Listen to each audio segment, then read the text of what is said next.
ಪ್ರಿಯ ವೀಕ್ಷಕರೇ ನಮಸ್ಕಾರ. ನಾನು ನಿಮ್ಮ ರಮೇಶ್ ಕೆಕೆ.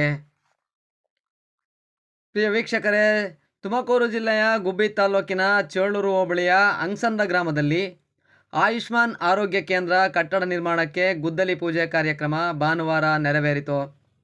ಸುಮಾರು 26 ಲಕ್ಷ ರುಗಳಲ್ಲಿ ಅಂದಾಜು ವೆಚ್ಚದಲ್ಲಿ ನಿರ್ಮಾಣವಾಗಲಿರುವ ಈ ಕಾಮಗಾರಿಗೆ ಗುಬ್ಬಿ ವಿಧಾನಸಭಾ ಕ್ಷೇತ್ರದ ಶಾಸಕ ಹಾಗೂ ಕೆಎಸ್ಆರ್ಟಿಸಿ ನಿಗಮದ ಅಧ್ಯಕ್ಷ ಎಸ್ಆರ್ ಶ್ರೀನಿವಾಸ್ ಚಾಲನೆ ನೀಡಿದರು.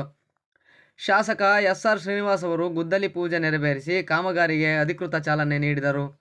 ಈ ವೇಳೆ ಮಾತನಾಡಿದ ಅವರು, ಗ್ರಾಮೀಣ ಪ್ರದೇಶದ ಜನರಿಗೆ ಉತ್ತಮ ಆರೋಗ್ಯ ಸೇವೆಗಳು ದೊರೆಯುವ ಉದ್ದೇಶದಿಂದ ಈ ಕೇಂದ್ರ ನಿರ್ಮಿಸಲಾಗುತ್ತಿದೆ ಎಂದು ತಿಳಿಸಿದರು. ಕಾರ್ಯಕ್ರಮದಲ್ಲಿ ಆರೋಗ್ಯ ಇಲಾಖೆಯ ಸಿಬ್ಬಂದಿಗಳು, ಅಂಗಸಂದ್ರ ಗ್ರಾಮ ಪಂಚಾಯಿತಿಯ ಅಧಿಕಾರಿಗಳು, ಜನಪ್ರತಿನಿಧಿಗಳು ಹಾಗೂ ಸ್ಥಳೀಯ ಸಾರ್ವಜನಿಕರು ಉಪಸ್ಥಿತರಿದ್ದರು. ಕ್ಯಾಮ್ರಾಮನ್ ರಮೇಶ್ ಜೊತೆ ಶಿವಕುಮಾರ್, ಗುಬ್ಬಿ.